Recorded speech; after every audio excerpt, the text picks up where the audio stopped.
Hello and welcome. My name's Dan Prue. I'm the General Manager with the Greater Vernon Chamber of Commerce, and I'll be the moderator for this forum. Before we begin the forum, I want to acknowledge that we are gathered on the traditional unceded territory of the Okanagan Syilx peoples. We are pleased to be hosting this federal All Candidates Forum and would like to thank all for attending. The Greater Vernon Chamber of Commerce is a nonprofit, nonpartisan, and neutral party in all elections. We are a membership-based business and nonprofit support organization and provide advocacy, networking opportunities, group benefits, and support local initiatives so our members can grow and thrive. The Chamber has a vested interest in sustainable economic development for our community. The Greater Vernon Chamber believes it's crucial for voters to hear from all candidates and is proud to facilitate and provide a platform that enables this opportunity in support of the democratic process. That is why we have a long history of hosting electoral forums. Our goals are to increase participation in the democratic process and electoral process in order to promote good governance. We seek to educate voters so the public can be informed of the candidate's vision and platform they feel can best lead Vernon moving forward. A special thank you to our partners this afternoon, the Vernon and District Performing Arts Center for providing the venue, as well as the equipment and text to record and stream live, as well as Castnet for streaming live on their site. I would also like to thank all the candidates for coming this evening and for your willingness to put your name forward to run for the Vernon-Lake Country-Monashee MP. Our candidates in alphabetical order are Scott Anderson for the Conservative Party, Leah Main for the NDP, Blair Visscher for the Green Party, and Anna Warwick Sears for the Liberal Party. Yeah, let's give them all a round of applause.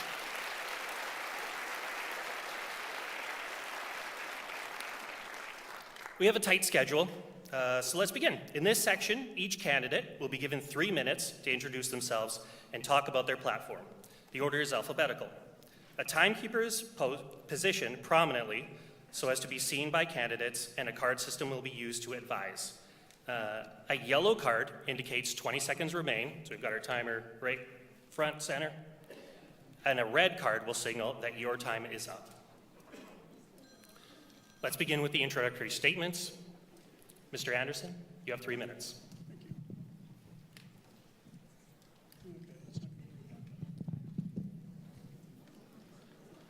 Hi, and thank you all so much for coming.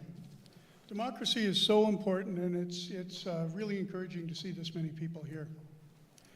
For those who don't know me, I'm a veteran, I'm a small business owner, and I'm a two-term counselor for former two-term counselor for the city of Vernon. I'm also a father, a husband, and a dog lover. And for anybody that wants to know more about me, please Google Scott Anderson Vernon and you will get your fill, I promise. I found that out filling out my application. What you're going to hear from my Liberal colleague is all about sovereignty and how the United States is attacking us and how Mark Carney will save us. I think we should all be concerned about tariffs and about the sovereignty issue. The thing is we are already being saved by the Americans themselves. There's tremendous pressure right now on the American government to calm its jets, cool its jets. We haven't heard anything about the 51st state for several weeks, and the latest tariff tranche didn't affect us, fortunately. So ironically, the Americans themselves are saving us. At this point, the Conservative Party has made it quite clear that sovereignty is not negotiable, that Canada is not negotiable, that we will never be the 51st state. And personally speaking, as a former soldier, I will be the first to defend this country against any intervention on our sovereignty. The truth is that nobody can do anything, nobody can control what the Americans do. The only thing we can control is what we do and how we guard ourselves from it. What we need to focus on is our economy, our housing problems, not on the United States. That is a red herring. The Conservatives have a full platform on the things that actually matter. Lowering and eliminating taxation in the case of the gas tax and several other taxes that we're taking down red tape, lowering immigration to sustainable levels so that we don't have a housing problem that is partly attributable to that, and stopping crime, stopping drugs, and supercharging our economy. And we can do all of those things, and we do know how to do those things. We have more land, more water, more natural resources than most other countries in the world, and we frankly should be one of the richest countries in the world. And yet, the GDP growth that we have is 0.5%, the lowest in the G7. We have higher crime rates, more drug use, more unsustainable Thank you, immigration, Mr. and less Anderson. and less hope for Thank you. future generations.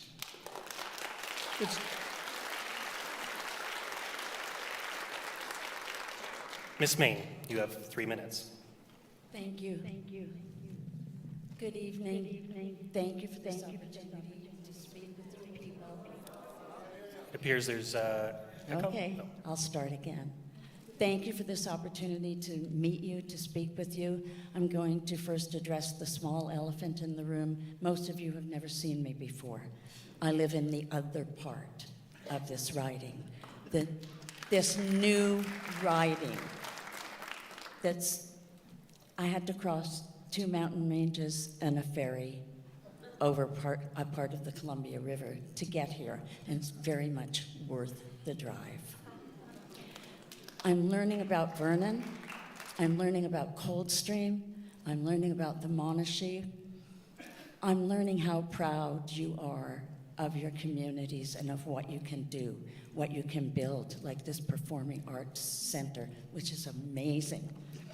As a longtime musician and performing artist, I really appreciate it. I love it. We all want the same things in life. We want to be able to feed our families. We want to be able to educate our children. We want them to be able to play sports. We want to hold on to good-paying jobs. We want to know that our children are being taken care of while we are working those jobs. And not all women who work are doing so just because they have to make ends meet. Women want careers. Many women want careers. Many women also want to stay home and raise the children, and that's great for them. But working women, working families need childcare.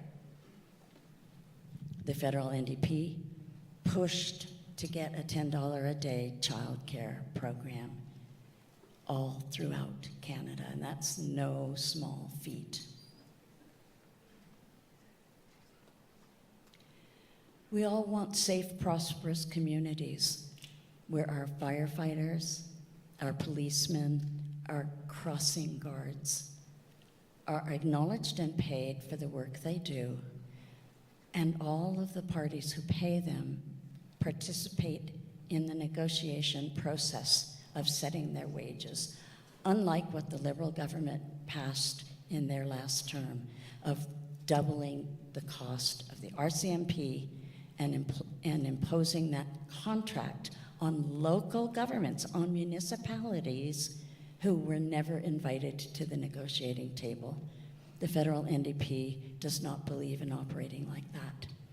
If we are going to do something for you, Thank you, we have Ms. to Main. do it with you. Thank you. Thank you. Ms. Visscher, you have 3 minutes. Thank you.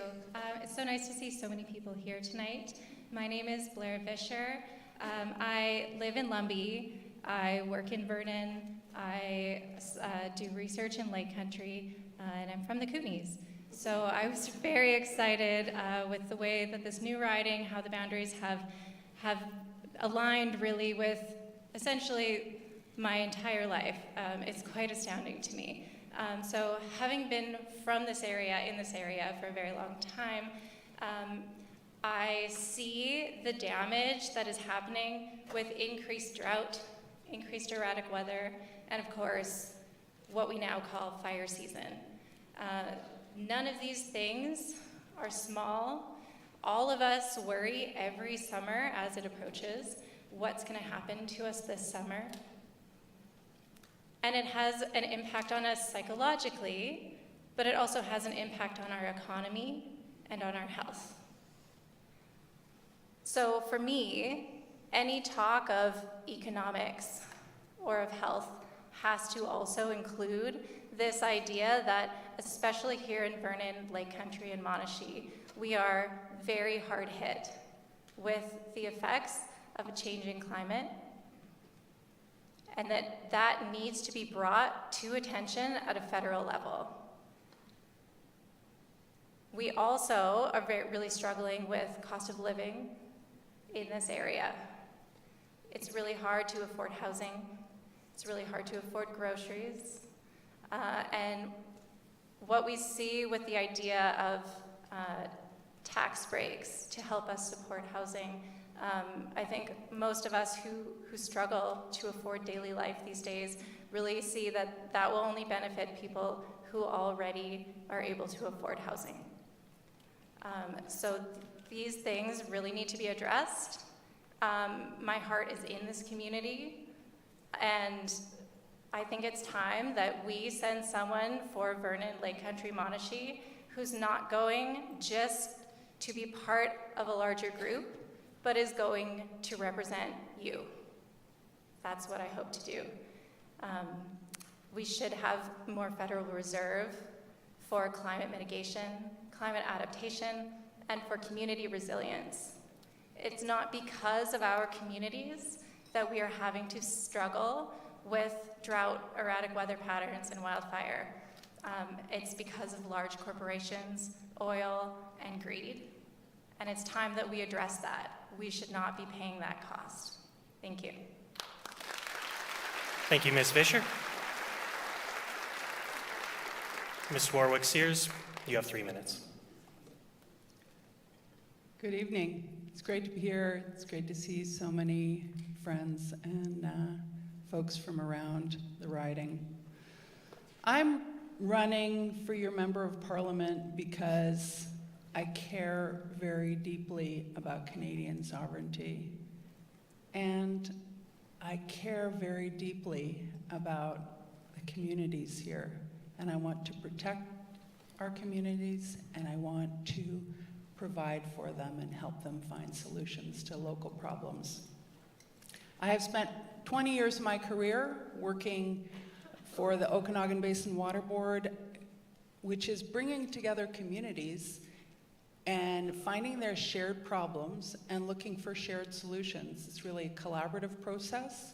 It's listening to what the needs are from the community, taking those questions and the needs and working with senior governments, the provincial government, the federal government to get funding to help communities with those solutions, and also to advocate to the federal and provincial government when they need to, tune up their act. So my approach is really nonpartisan. It's across working with people from all different political stripes and working with people from all different parties in government. And I want to bring that approach with me as your member of parliament. If I'm elected, I'm not just going to talk about your concerns. I'm going to bring your concerns to Ottawa, and I will fight to make sure that your voices are heard and that your needs are met.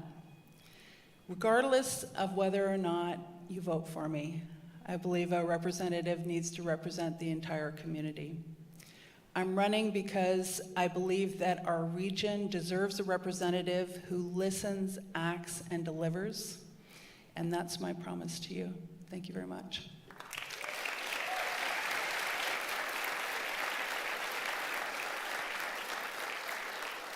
Thank you, Ms. Warwick Sears.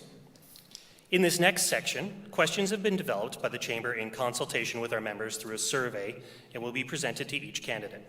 These questions were not provided to the candidates in advance. As time allows, I will ask questions the attendees have submitted in writing, which can be asked to one or all candidates. Each candidate will have the opportunity to be the first to respond to a question. Each candidate that is selected to answer a question will be given 2 minutes to answer. We will then move to the person to the immediate left of the first person to answer the questions. If they wish, candidates have the opportunity for up to 2 rebuttals, which they can signal with the cards placed in front of them. At the conclusion of the evening, each candidate will be provided 2 minutes for closing comment. The order will be in reverse of the introductory statements. The forum will end at 8 p.m. or sooner, depending on the number of questions. As the moderator, I will not tolerate any ill-mannered comments directed at the candidates, either from the public or from each other. This is a professional forum, and the intention is that we treat each other with respect, regardless of differing views. Let's begin with our first question. As a reminder, you each have 2 minutes. The economy was the #1 concern of our members, so we'll start there. And we'll start with Ms. Main. How do you plan to grow Canada's economy while ensuring affordability for businesses and families in smaller urban and rural communities like Greater Vernon? I've spent the better part of the last 10 years as a municipal councillor going to Ottawa with the Federation of Canadian Municipalities and working specifically with the federal government, both the civil service and elected officials, to talk about exactly these programs, this problem, this challenge, and to figure out ways to get equity to smaller, rural, far-flung communities. The biggest thing that the NDP proposes to do for the economy, for families at this point, is to take the monies collected in the countervailing tariffs and apply them first to replacing lost income from lost jobs, expanding the EI program so that people who have their hours cut can still access some funds to help support their families. Once the individual workers get what they need, we will look at supporting small businesses, medium-sized businesses, the big players whom we have already subsidized to the tune of billions of dollars. They have the resources to weather the storm themselves. We want to focus on supporting families, workers, communities, and we will use all the tools that we can find, and we will work with whatever party forms government. We have proven that we are capable of doing that we are willing to do that, and that we bring good ideas to the table. Thank you. Thank you, Ms. Main. Ms. Visscher? So the Green Party has proposed some pretty significant ideas for what we could do to improve our economy. One of them being that the federal government could be purchasing the steel and the things that are being tariffed right now, that we should be purchasing what isn't being purchased by what were our American partners, in order to create a reserve, much like we do with maple syrup in Quebec, so that nobody has to lose their jobs. We can still support our own Canadian workers. And then with that reserve of material, we could hold it and sell it when there aren't any tariffs, or when the money is, when the cost is high again, or we could use those resources to improve Canadian infrastructure. So another one of our ideas is that in order to increase accessibility to affordable housing is by increasing our Canadian construction workers to be building houses for Canadians. So what that looks like is it would not be run by corporations. These would be not-for-profit organizations, so that we can actually create the housing that we so desperately need and have it be truly affordable.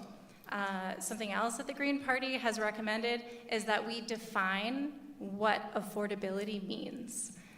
So all of those things are Green Party policies that I think would immediately help our economy here in Vernon-Lake Country-Monashee.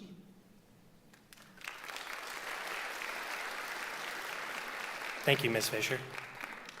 Ms. Warwick Sears? So the question is how to grow the economy in rural areas and communities in the interior? Roughly? Correct.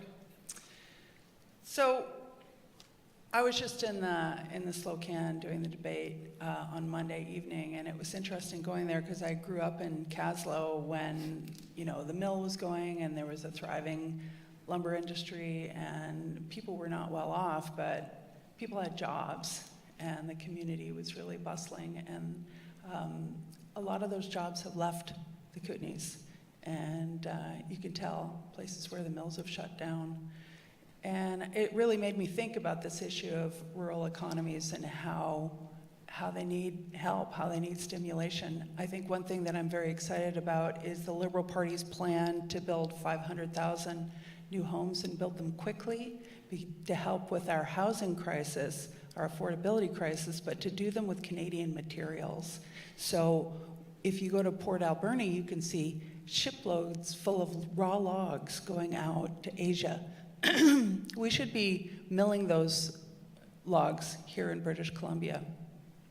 There are a lot of times where we ship raw materials, critical minerals. We ship those to other countries. We could be doing that processing here. We can rebuild local economies by training, trades training, and helping have factories and mills back in the community. It would make a huge difference.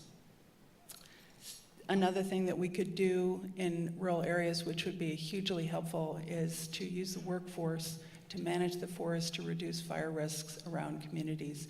Some of that is already underway, but we need much, much more of it. It's a big issue here in the Greater Vernon area with the Aberdeen Plateau, looking for federal funding in order to reduce fire risk. Thank you, Ms. Warwick Sears.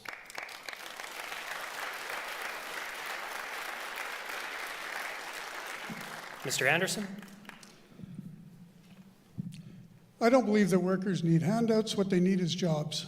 In the rural area, I was also out in Slocan for the same reason in a different debate, and they're closing the Forest Service roads. Now, this is a provincial responsibility, but it's the ethos of the Liberal NDP government to go ahead and do those kinds of things to keep people out of what they consider natural environment. Canada is swimming in natural resources.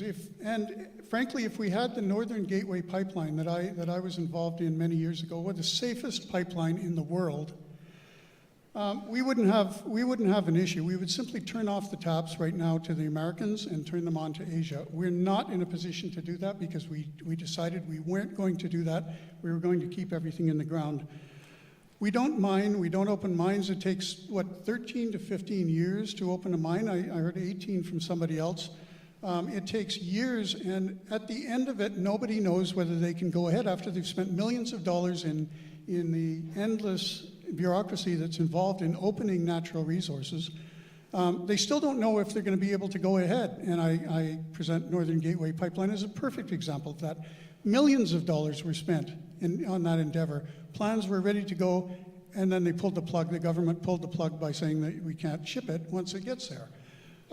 This sort of ethos is what needs to go. We need to break through the red tape, and we need to open up our economy, and we can supercharge. We should be the richest country in the world. Thank you. Thank you, Mr. Anderson. Ms. Visscher, you would like to do a rebuttal? Thank you. So I would just like to point out that Mr. Anderson did not explain why it takes so long for a mine to become operational, or why we don't ship oil and gas in the way that he's suggesting. And it's because of the damage that has been done to our environment, which is causing the very real impact that we're experiencing in this community. So thank you. To suggest that what we need to do to change this is to run rampant, which completely disregards Indigenous sovereignty, by the way. Thank you. Shows a really fundamental lack of understanding of how the global economy works. We actually do need a globe in which to live on to have an economy. Thank you. Thank you, Ms. Visscher. Mr. Anderson? I think if we adopt a baseline of perfection, we will do nothing. We can, and this is we had a presentation in council one time of how to increase road safety, and the idea was that for every 10 kilometers you reduce, the thing, fewer people get hurt in traffic. By the time you get down to zero, if nobody drives anywhere, nobody gets hurt. That's the way we're treating the economy. We need a balance between economic balance, economic damage, and prosperity. Our party, the Conservative Party, proposes a corridor through Canada that's pre-approved for rail, for electricity, for pipelines, so that companies don't face that uncertainty, so that all of the safeguards against reasonable economic damage are in place, and so the company doesn't have the uncertainty it can come in and build a pipeline. That's what we need. We need to look at it realistically and draw a balance between the economic damage that any endeavor will always do and economic prosperity. This is not like an engine without a governor that just runs wild. When I say supercharge the economy, I mean put everybody to work. Everybody that wants to work should be able to work. We have a country that certainly has that potentiality, and we should take advantage of it. Thank you. Thank you, Mr. Anderson. Our next topic is housing. And we will start with Ms. Visscher. Oh, sorry, did you flash your green card and I missed it? Okay, apologies. I think the gentleman to my right is mistaking economic damage to environmental damage. He said it several times. We don't need to willy-nilly push a corridor through from one side of the country to the other and then start consulting. We need to consult first, build from the bottom up, not from the top down.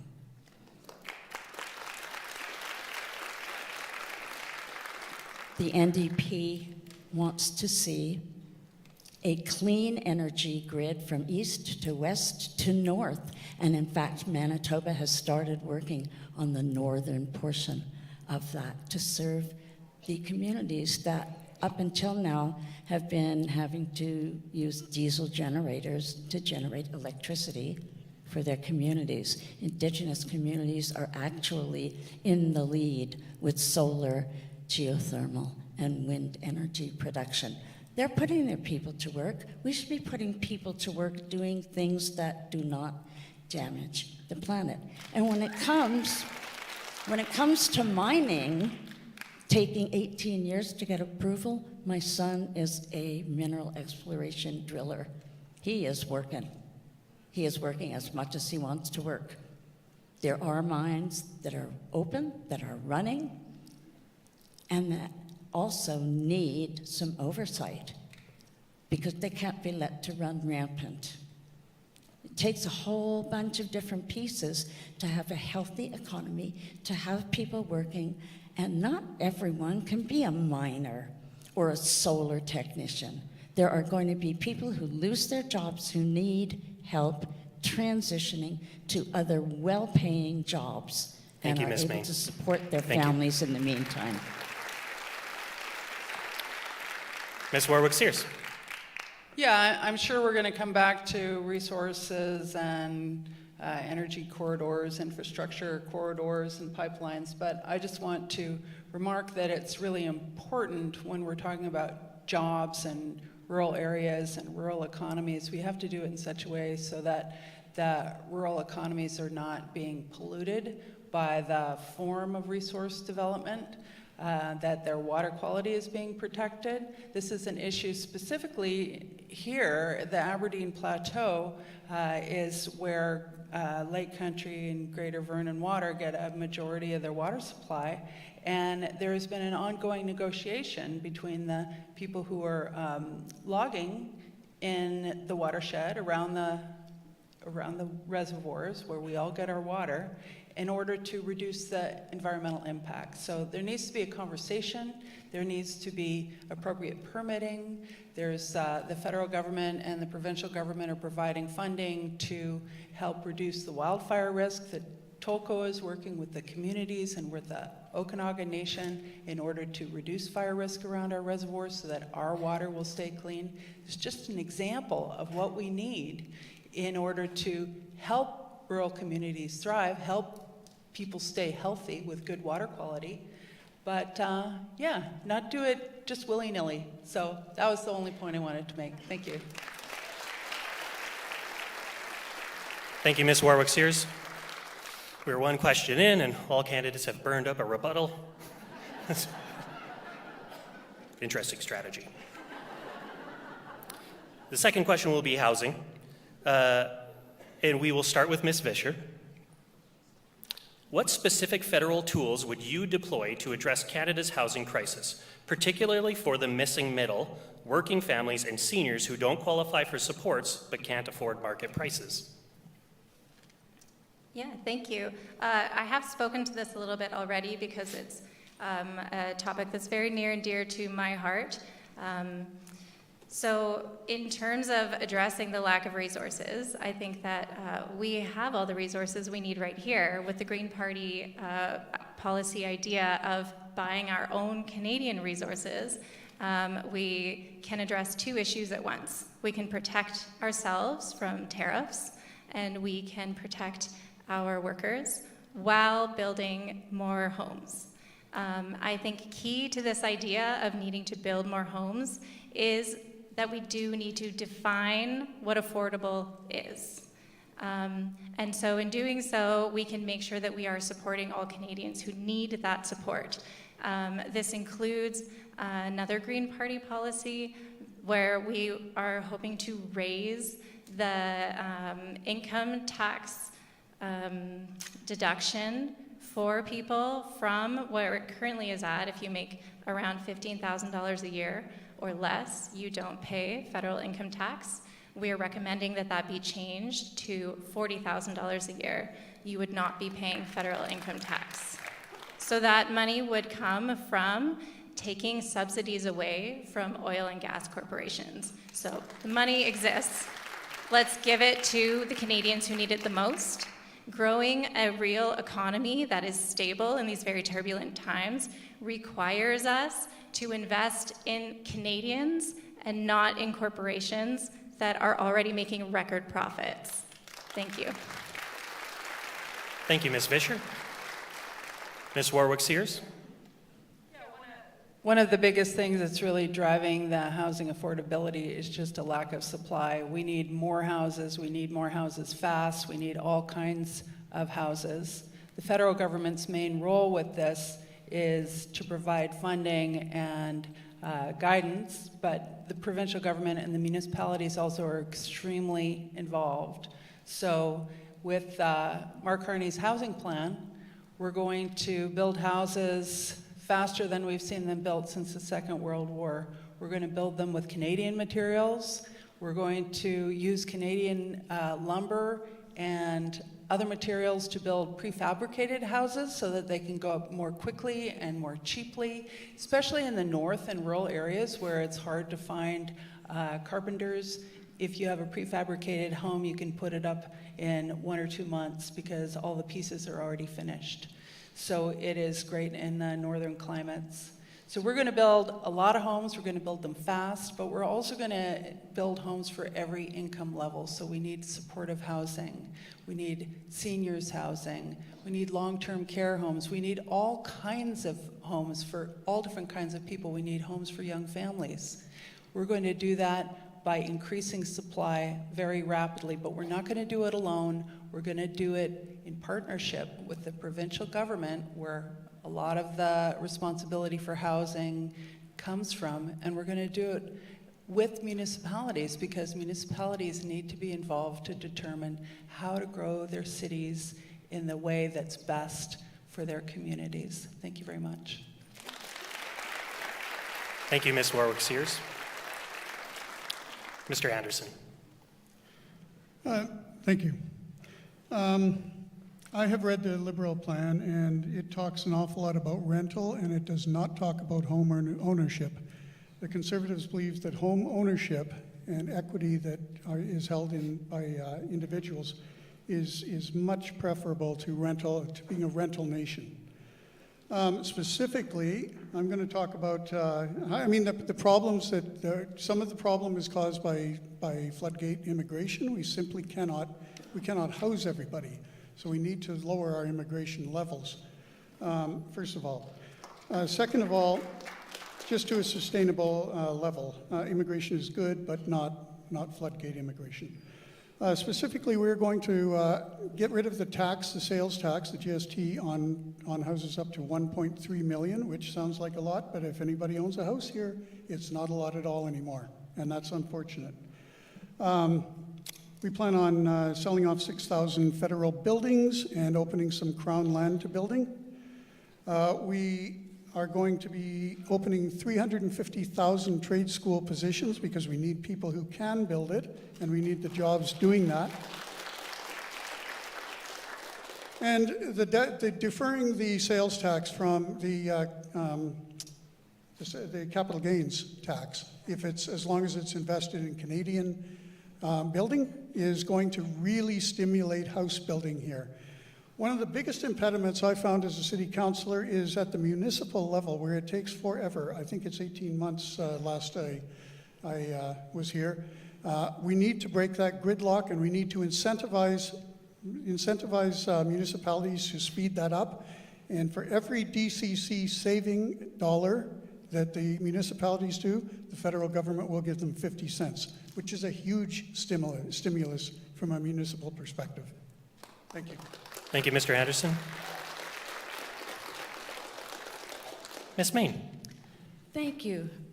I'm hearing some really good ideas, and at least 3 of the parties agree on a lot of those ideas. One party has said specifically that they would take away existing housing support programs that go to municipalities. And one thing that nobody up here has mentioned, thank goodness it gives me a chance, municipalities need to build infrastructure to service these houses before the houses and the apartment buildings can be built. A federal program called the Rapid Housing Initiative aims to assist municipalities to do that. There have been some hiccups in applying the program and getting it working smoothly, and the Conservative leader has said that program is being cut. I don't care if somebody's in the middle of doing a project on that money, they get not another penny. And furthermore, municipalities will have to prove that they can do the building before we will give them the money that they need to build the buildings. Does not make a whole lot of sense. Our communities do need help building and maintaining and repairing and re-maintaining the infrastructure. That's the pipes in the ground, the roads, the street lights, the bridges, the sidewalks, the natural gas, the electricity. It all costs money. Municipalities are responsible for a lot of it, and they currently only get 8 cents from every global dollar that is collected in Canada to do that work. Thank you, Ms. Main.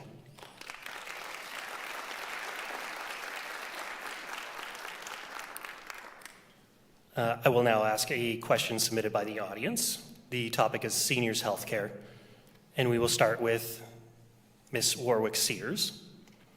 Seniors are being placed in hospitals due to the lack of senior facilities. I believe this is resulting in poor use of taxpayer dollars as well as filling hospital beds, which could be better utilized. How would you address this? Thank you for that. I recently had a relative in long-term care, and it took a long time to get him a bed in that long-term care facility, which was a public facility. The important thing is to build more long-term care homes and to staff them. It's complicated, takes a while. You have to get the appropriate land. Federal government needs to work with the province and the municipalities to find the sites. And it takes the resources. The Trump tariffs have been increasing the cost of materials, so that has driven up a lot of the costs for building those long-term care homes. But there is no question at all that It does not make sense to have our seniors staying in a hospital bed, using up space, when they could be in a long-term care home where they don't have to be moved again and being taken care of by professional staff. So we need to recruit and train more professional staff. Some of them are going to come to us through immigration. A lot of the best nurses' aides that I saw were Filipinas who were just very well trained and very dedicated to the work. So between building the buildings, working to reduce the costs of building the buildings, and hiring appropriate staff is really going to make a difference. The federal government, of course, is not the agency in charge of doing all the work that the Interior Health does to set up these facilities. But what the federal government can do is it works with communities and gives them resources in order to build those homes, working with the provincial government. Thank you very much. Thank you, Ms. Warwick Sears. Mr. Anderson? Thank you. I don't disagree with anything that anybody said. It's a nice wish list to do all that stuff.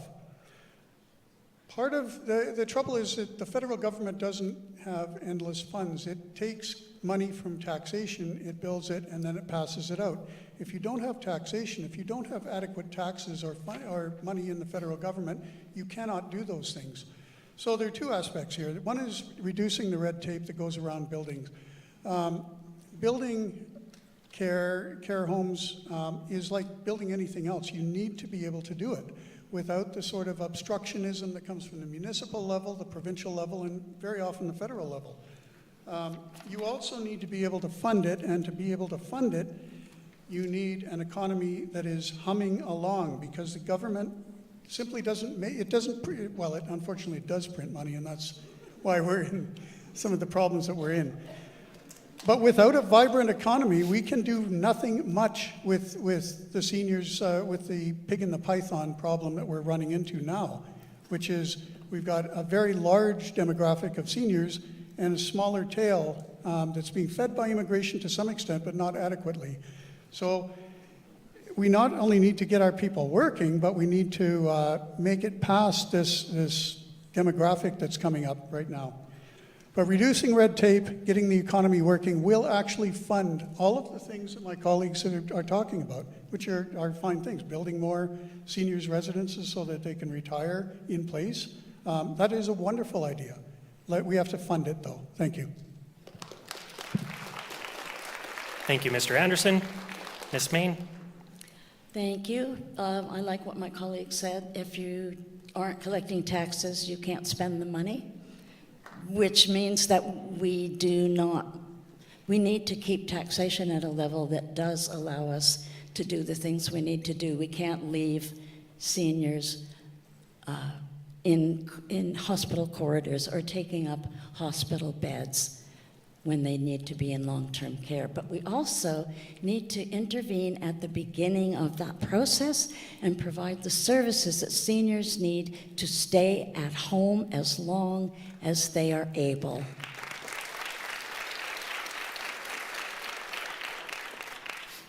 And we do need more facilities of various sorts, and it's going to look different from community to community.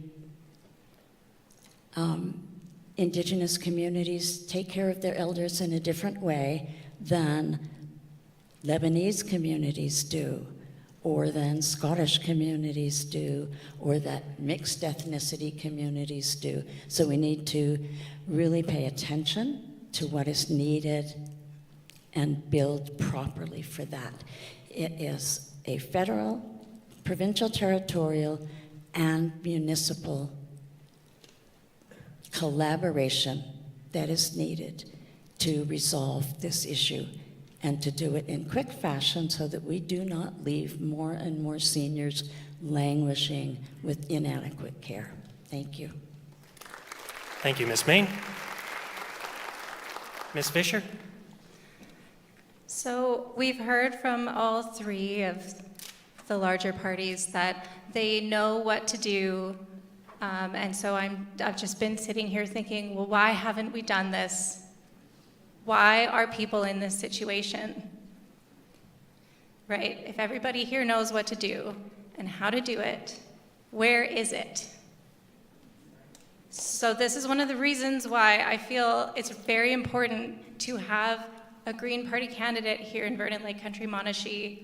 We hear over and over again the same promises, the same rhetoric, and we have more seniors stuck in hospital beds. We have nursing staff run off their feet. We have doctors who cannot perform all of their duties. And apparently everybody knows what to do. So I think, as we've heard, there are solutions to these very important issues. But I think it's time to consider electing people who haven't broken any promises. Thank you. Thank you, Ms. Visscher. In order to tackle as many topics as possible, I will now be asking questions to individual candidates. You do have your rebuttals available to you if it's a topic you wish to discuss. Going back to Mr. Anderson, I will ask you a question from the audience.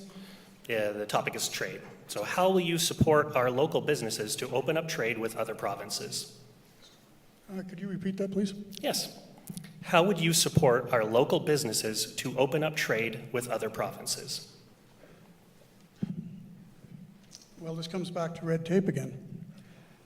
We have, for instance, if a mechanic is trained in BC, they need retraining to move to a different province. Why? I have to ask why that is. It is a money grab by each province to do that, because training a trained mechanic is a little bit redundant unless the engines are radically different in a different province. And to my knowledge, I'm not a mechanic, but to my knowledge, they're not. There should be no reason why people are required to retrain.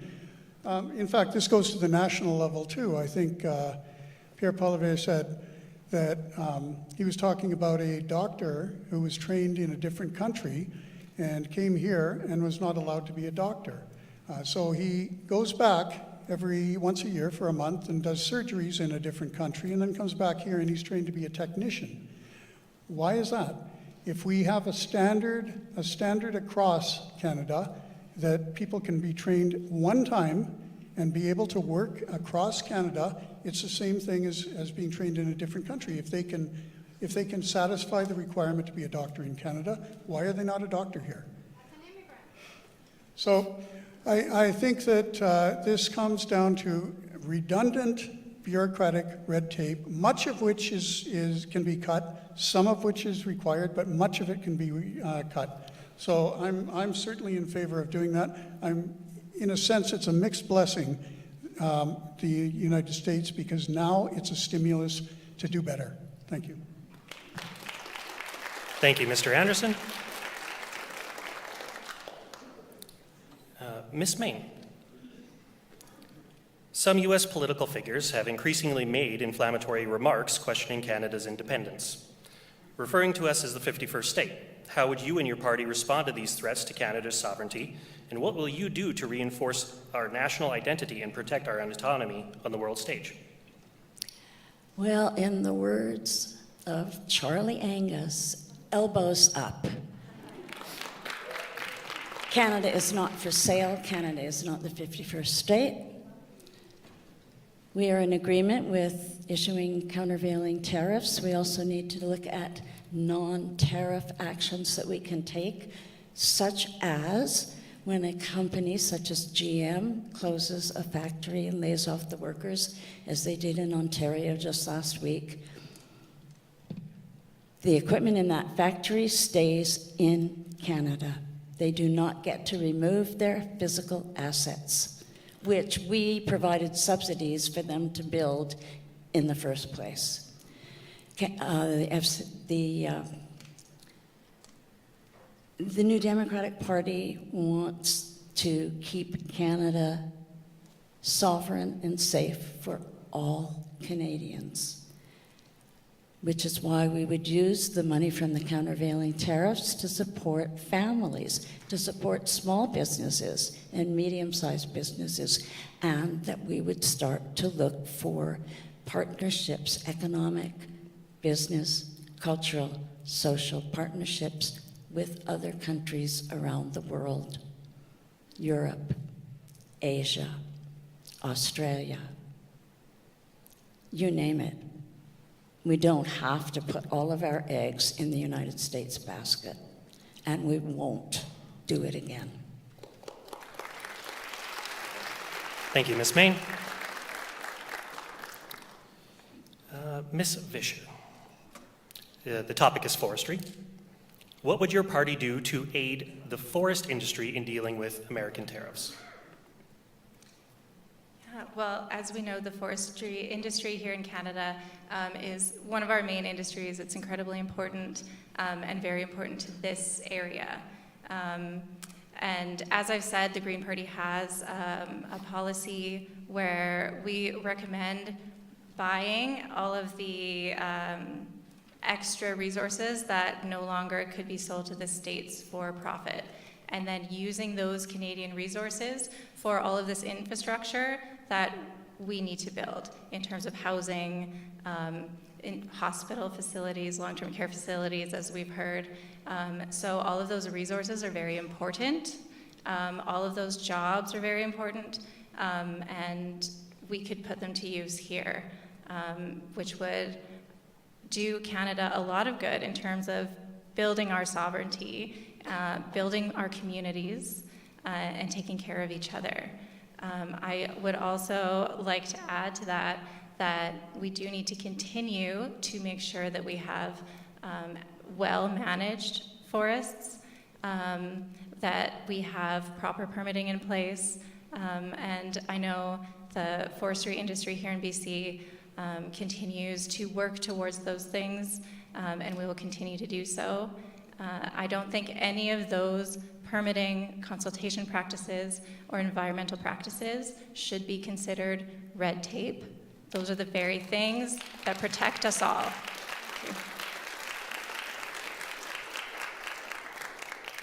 Thank you, Ms. Visscher. Ms. Warwick Sears, there was a question from the audience directed for you, and it is, as a former NDP candidate, what has changed in your views to justify running for the Liberal Party? You know, it's funny how often I get that question. I ran for the NDP provincially because our communities really needed better service from Victoria. We were not getting services from the BC United candidate that was our elected representative there. And we really wanted to have somebody from the governing party in Victoria to help communities get those resources. It was a big team. It was a team with people from all different parties helping me out. And although we did not succeed in that election, it was a very good process and a very good election, and I felt really good about it. However, I wasn't thinking about running after that. I was taking a break. I was just put it out of my mind, and then I was approached by friends here in Vernon who asked me very strongly to run, much for the same reason. Our communities need much better representation. It looks like Mark Carney, well, unless something really weird happens, Mark Carney's going to form government, and Vernon and the entire riding needs and deserves to have a representative who is there at the decision-making table, there where decisions are being made about funding, there where your representative can bring your needs and concerns. It's a different year. It's a different year. It's a different government. There are different needs. It's in completely different context. This time, we're being faced by this external threat of Donald Trump, not just the tariffs, not just the 51st state, but the economic chaos that we're having to deal with. I wanted to have Mark Carney be the leader because he's a world famous economist and he knows how to deal with these things.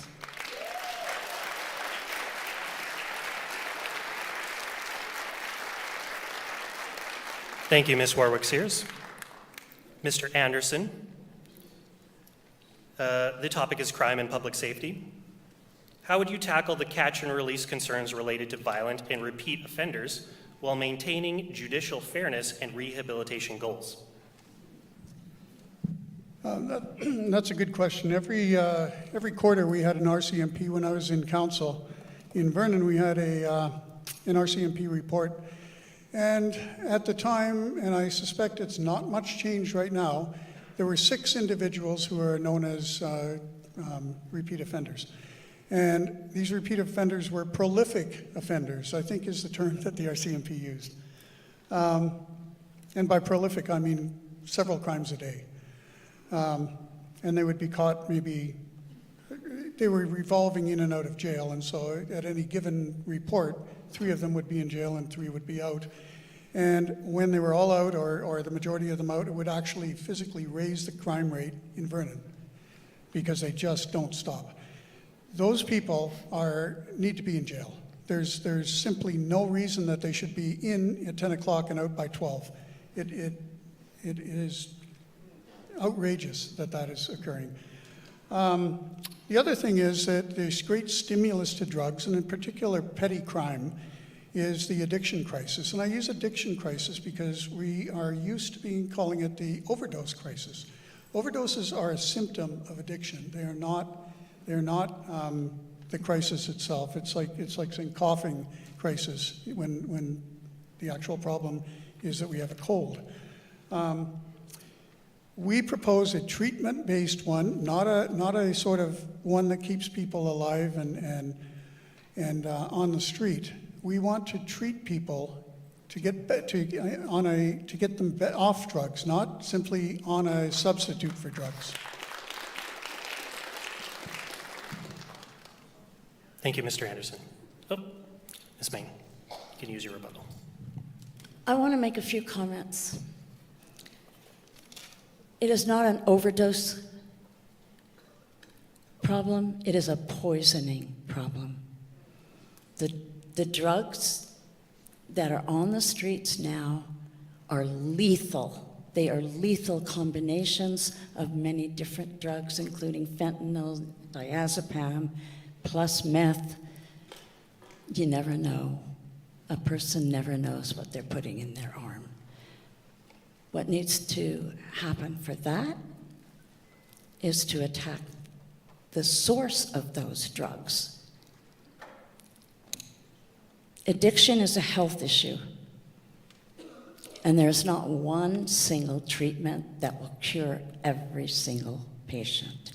We need to have a suite of treatments to use to help people who have fallen into addiction. We also need to understand that it's not necessarily true that a person becomes homeless because they're addicted.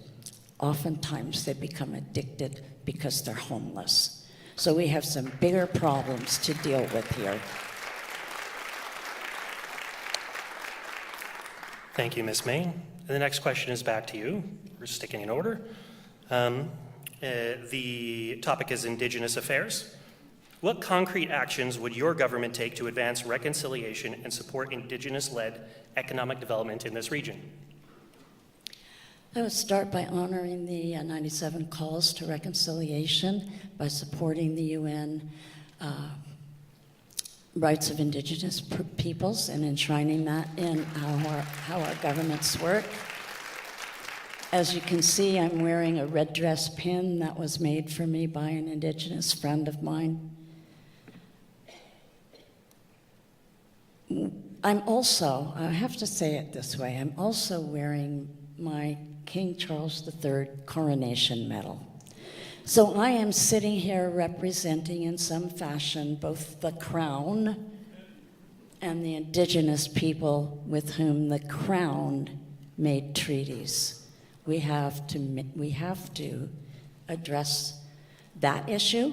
We have to take responsibility for how we treat with Indigenous nations, with the Inuit, the Métis, the First Nations, both on reserve and off reserve, both in urban centers and in rural centers. It is a big issue. There are 4 branches of government in Canada. There's local government, usually municipalities, but there's counties and regional districts. There are provinces and territories. There's the federal government, and there are Indigenous nations living among us, living with us, and we need to be better nations, better neighbors.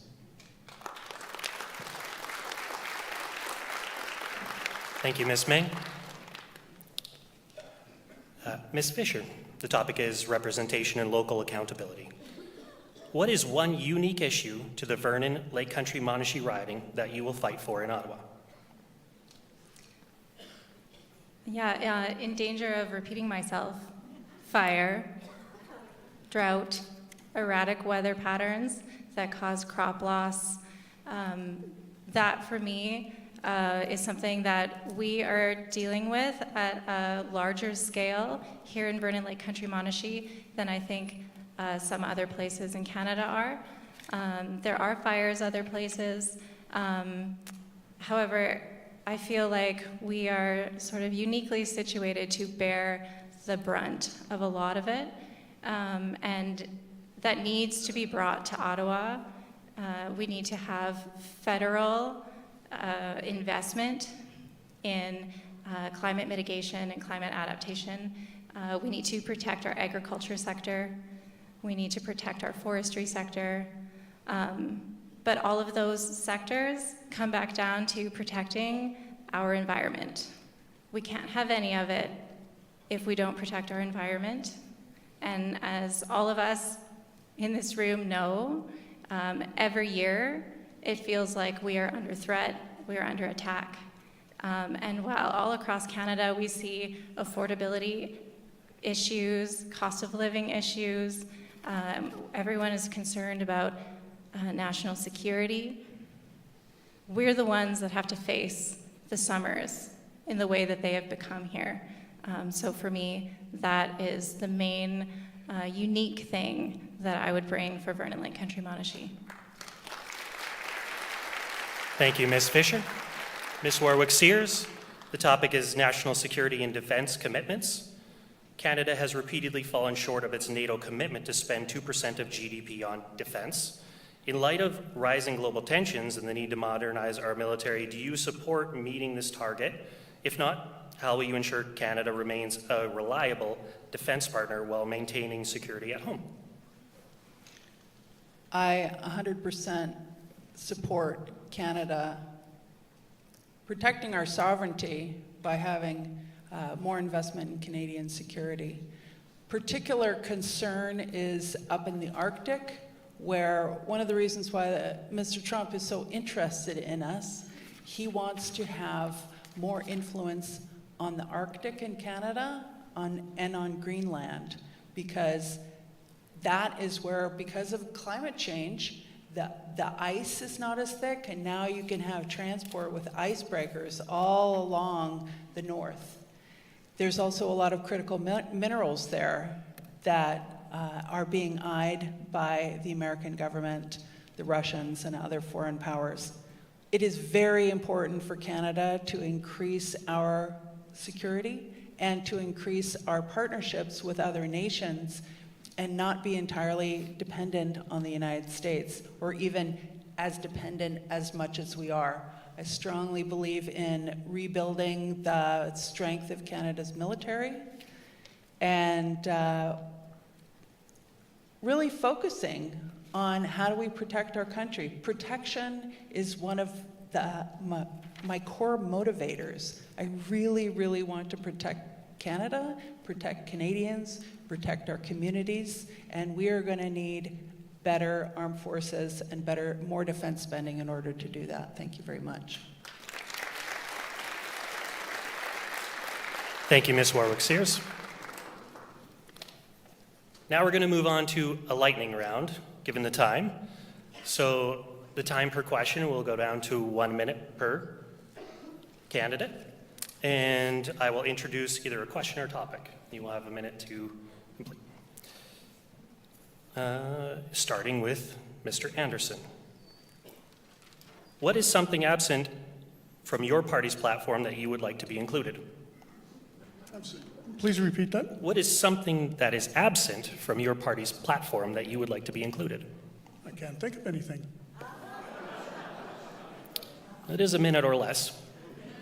Well, I mean, whenever you present any platform, it is devoid of, often devoid of any of the granular, how are you going to do this?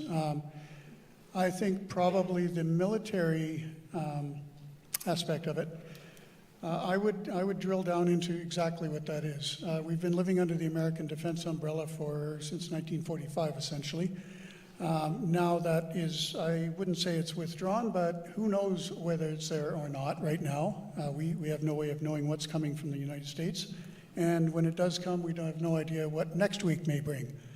So I specifically want to see our northern footprint enlarged. We talk about it. It's not that somebody's going to come and take our resources. Thank you, Mr. Anderson. Thank you. Ms. Main, your topic is proportional representation. Oh boy. The biggest reason I want you to send me to Parliament to represent you is that without the third and fourth and fifth voices in Parliament, it's just going to go liberal, conservative, liberal, conservative, liberal, conservative forever. Neither of them has any intention of bringing the issue of proportional representation to the floor of Parliament. We need the NDP, we need the Greens, we need any other party to be in there raising our voices saying, you two do not represent all of us. We don't want our voice to be silenced by not having representation in Parliament. Proportional representation of whatever format we eventually come up with is critical to our cohesion and our feeling of belonging. Thank you. This is a reminder, if you have rebuttals left, you can use them. Ms. Visscher, federal carbon tax. So I might surprise you all by saying that I actually do agree with cutting the carbon tax for the individual at the pump that we've recently seen. I don't think that it's the responsibility of the individual to pay the cost of the climate crisis that we're seeing, because the reality is that one person living their life, even if it's a North American lifestyle, comes nowhere close to what corporations, big businesses, and billionaires are doing to our world every single day. Those are the people that need to be paying for what they have done to this globe. Thank you. Thank you, Ms. Visscher. Mr. Anderson, you would like to use your rebuttal? I'd like to talk about the carbon tax. There's a great misunderstanding about what is actually going on. Mr. Carney has taken away the domestic one, the one we see at the pumps, and loaded it onto the industrial tax. Now that sounds fair. We could be taxing the millionaires and billionaires and everything's great. The trouble with that is that we end up paying for it because it raises the price of goods and we all pay for it. So what our party wants to do is abolish both the domestic and the industrial tax so that it's gone through legislation, through legislative means. Right now it's temporarily disconnected by order in council. That can be changed at the drop of a hat right after the election. We want to abolish it legislatively so it's gone. Thank you. Thank you, Mr. Anderson. Ms. Visscher? Thank you for your concern. No misunderstanding over here. Actually, what millionaires and billionaires and large oil corporations will not be able to trickle down what they receive from us in subsidies. And in fact, if trickle-down economics really did work, they wouldn't be so terrified to pay their taxes because it would all come back to them. Therefore, we need to stand up as a federal government for our people. Thank you, Ms. Visscher. Over to you, Ms. Warwick Sears. Your topic is invasive species protection and funding. Oh my goodness, shocking. I actually spoke to the House of Commons about this last year. The cost of potential invasive species, specifically aquatic invasive species, invasive zebra and quagga mussels, and now there's a new golden mussel, is going to be radical. It's huge. It's going to change our lakes. It's going to change everything about how we manage our infrastructure. The only way to stop them is to stop them from coming into BC and our waters altogether. It's very important for the federal government to step up federal spending because this is something that's going from one province to the next, and we need funding for boat inspections and for bylaw officers and a lot of other things just to reduce the costs that we would have to pay in the future. Money we spend now is money very well spent. Thank you. And just to remind you, Ms. Warwick Sears, you're the only one with a rebuttal left. You're the only one with a rebuttal left, if you'd like to use it. Nope. That's the purpose. We'll continue, and you can use your rebuttal if you want. Back to you, Mr. Anderson. Federal investment in mental health services. Say again? Federal investment in mental health services.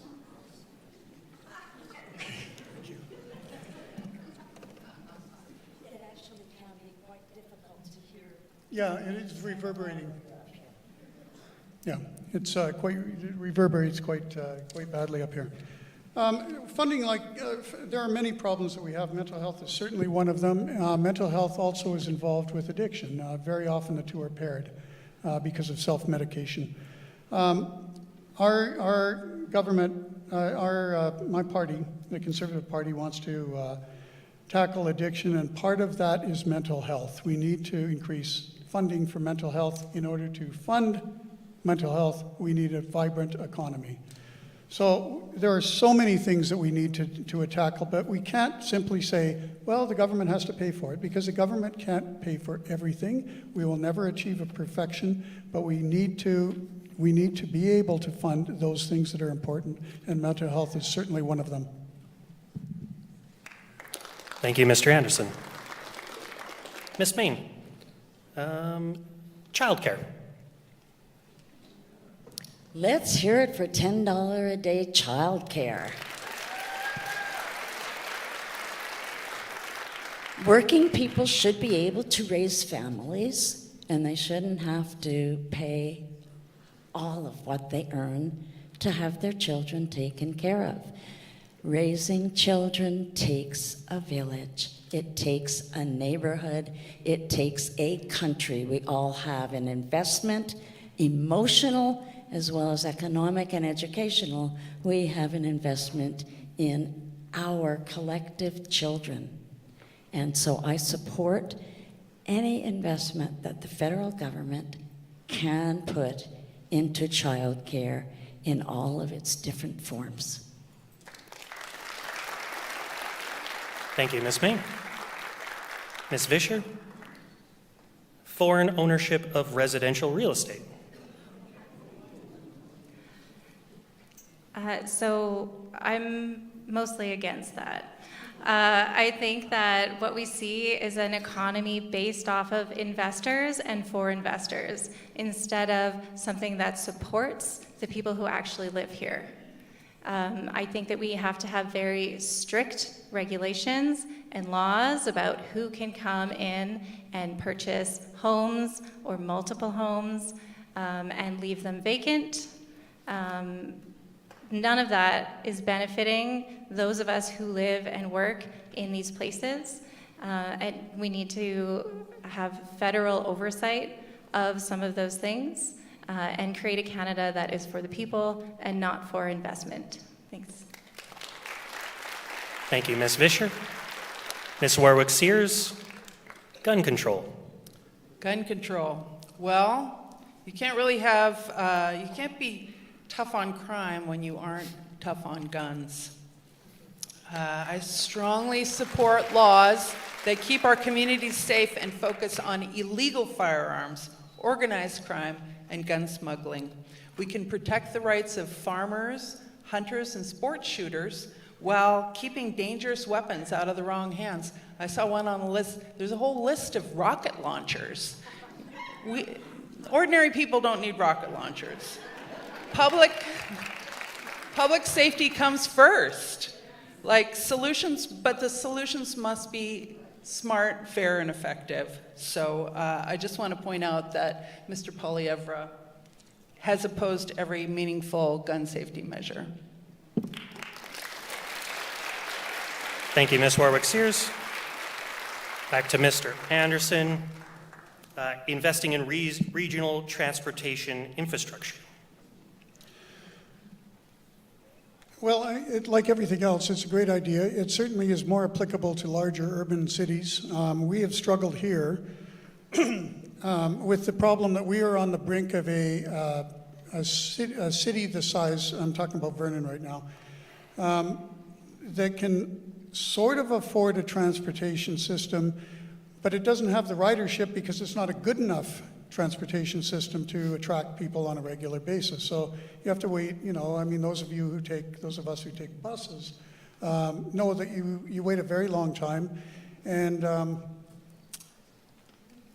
so I've always lived in big cities, and in big cities you go to the bus stop and every 20 minutes or even faster than that, buses will come by, and it's just not a problem. In this town, we can't afford to do that. We can't afford to have this circular transportation. So what we have is a sort of patchwork thing where we look at Thank you, Mr. Anderson.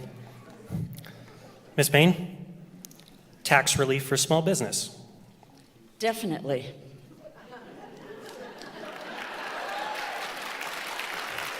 That'll leave some time for extra questions. Any rebuttals? Okay. Ms. Visscher, universal pharmacare in Canada. Yes, absolutely. And we need universal pharmacare, not just in how we see currently what our healthcare system looks like, but it needs to include full dental coverage. It needs to include full access to counseling services. It needs to be true pharmacare. Nobody should have to pay an extra $20 and then their insurance covers a little bit extra for their medication. And then we say that Canada has free healthcare. And I also think that by having universal pharmacare in a way that's actually universal, what we would see is a reduction in some crime, which are really truly mental health crises.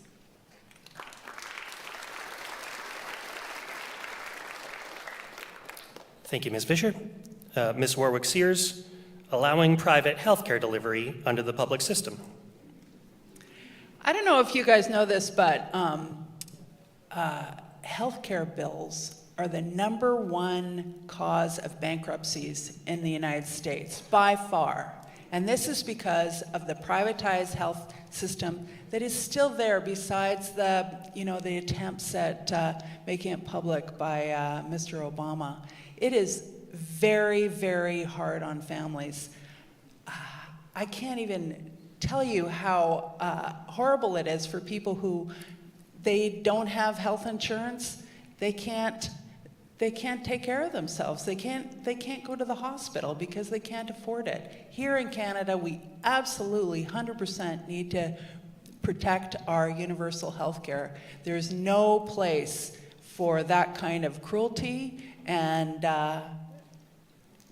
lack of humanity that can take place underneath a privatized health system.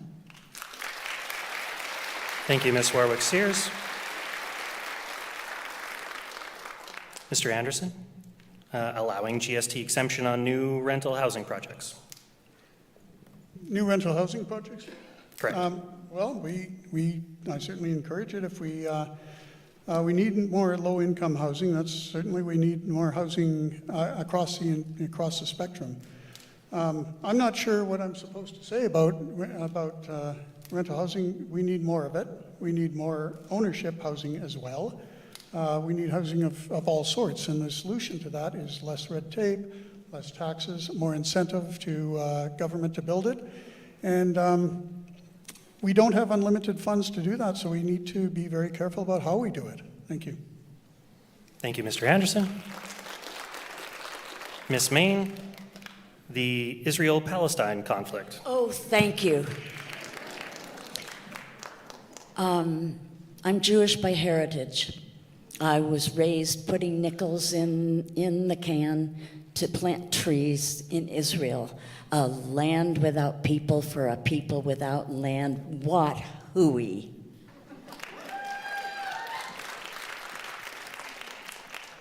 I absolutely support the determinations of the International Criminal Court and the International Court of Justice in calling the depredations against Gaza and the West Bank are crimes against humanity.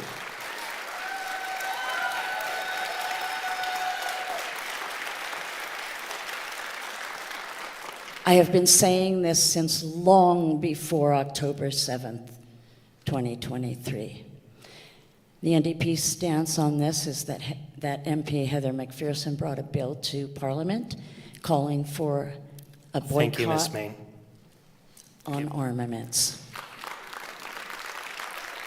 Ms. Visscher, implementing a national strategy to boost domestic food production.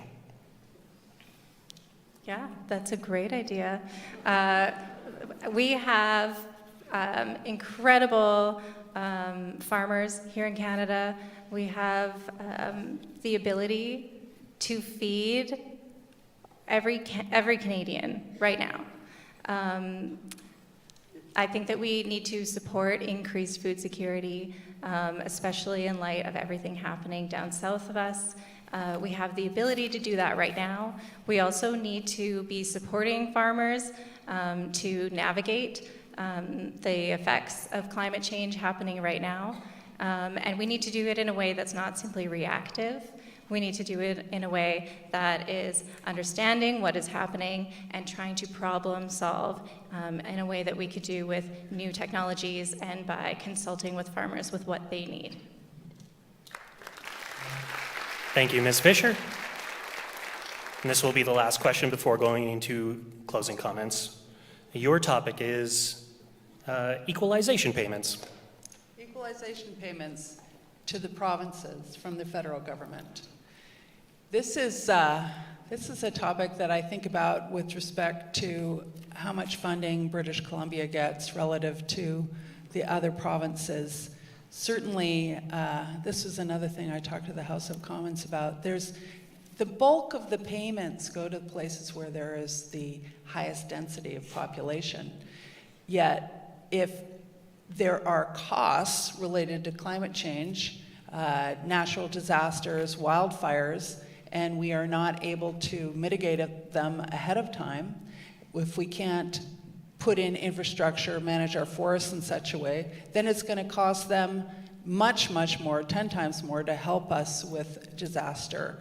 So that's just one example. Thank you. Thank you, Ms. Warwick Sears. And now we will go into closing comments. As a reminder, you will get 2 minutes each. It will be the reverse order of the introductory statements. So we will begin with Ms. Warwick Sears. Oh, good. When you're ready. It's me. Yeah, now I have to find my notes for my closing statements, you know. Okay. If you elect me, I'm going to do what Scott Anderson can't. I'm going to have a seat at the table. I'm going to be in the room where the decisions are made, where funding is secured, and where voices from Vernon-Lake Country-Monashee can finally be heard. We'd have a representative in government has been a long time coming. Heckling from the sidelines as a member of the opposition doesn't deliver health care or build housing. It won't bring childcare to families who need it right now. There are great things happening in Greater Vernon. The Cultural Center, the Active Living Center, we're getting new filtration for the drinking water treatment. That's all possible. It's all happening right now, but we'll have a big reduction in local tax requirements if we get more funding from the federal government, and that's what you can get when you have a representative at the table.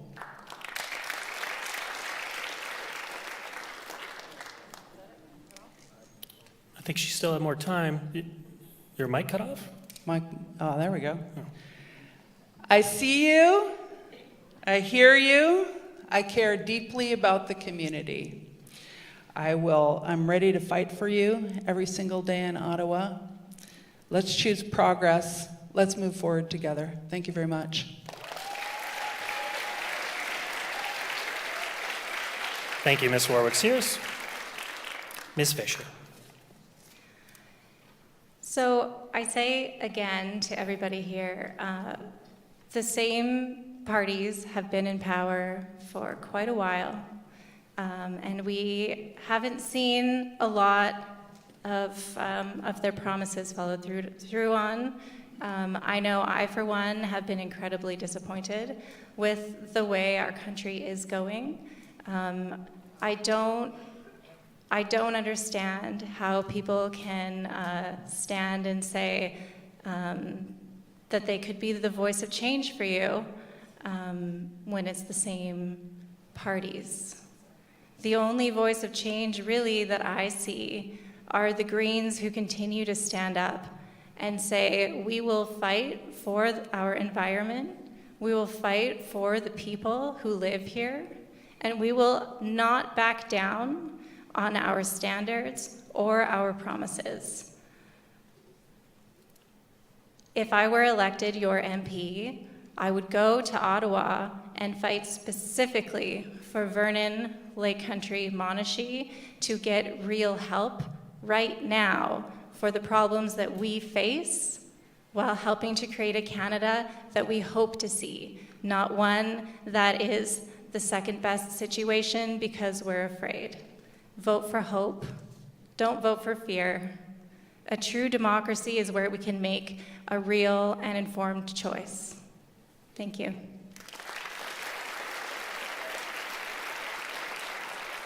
Thank you, Ms. Visscher. Ms. Main. Thank you. It's been a pleasure talking with you, answering your questions. I think it's obvious to everyone that we face enormous problems. Just one example, I was evacuated from my home last summer. I live in a community that had one road out, the rest was closed by fire.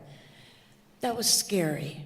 And that's just one of the things that we're dealing with, climate change that comes as fire, flood, drought, hurricanes, you name it, we're getting it. When the planet is on fire, we need to elect political firefighters. And I am a fighter. I will fight as an NDP representative, the third voice in Parliament. When you send me to Ottawa, I will fight. I will speak for the Vernon-Lake Country-Monashee, Arrow, and Slocan Lakes riding. Thank you.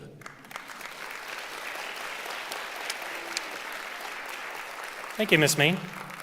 Mr. Anderson. Thank you. I'm not sure that my Liberal colleague has actually looked at the dynamic of the polls lately, because it appears that the Carney bump is over and it's starting to reverse a little bit. More importantly, I'm not sure that she understands how government works at the federal level. A person who is a backbencher with the government is no more or less powerful than a backbencher in the opposition seats. What does matter is in caucus, with somebody has an actual voice and the leadership capability to speak up. And I am pleased that I have 7 years of a record that you can check. If you Google Scott Anderson Vernon, you will find that I stand up and raise my hand, even when it's difficult to do, over things that may not appear to, it may not appear to be very easy, and they're not, frankly. We've heard a lot today about funding. Funding is great if the government will give it up. The reason the government doesn't, I mean, these ideas are great. If we take all these ideas, I think we'd have a perfect society. The trouble is it has to be paid for. And it has to be paid for by pragmatic methods, not by wish lists that, well, we should do this and we should do that. Sure we should, but we have to pay for it. If we don't pay for it, it won't happen. So, and I'm going to give you an example. I run perhaps the greenest company in the North Okanagan. I'm not going to mention its name. What we do is we take a load of garbage and we separate it out, unlike just dumping it in the dump. We separate it out so that very little, I think 1/3, ends up actually in the dump. Those are pragmatic ways of dealing with the environment. They're not wish lists that we can maybe pay for someday if we're lucky. Thank you. Thank you, Mr. Anderson. Thanks again to all of our partners, guests, and candidates for joining us. And thank you to the Performing Arts Centre for providing the venue and tech support to stream. A reminder that the advance polls are open tomorrow with the election on April 28th, so get out and vote. How about one more round of applause for all of our candidates? And thanks to all of you for being here.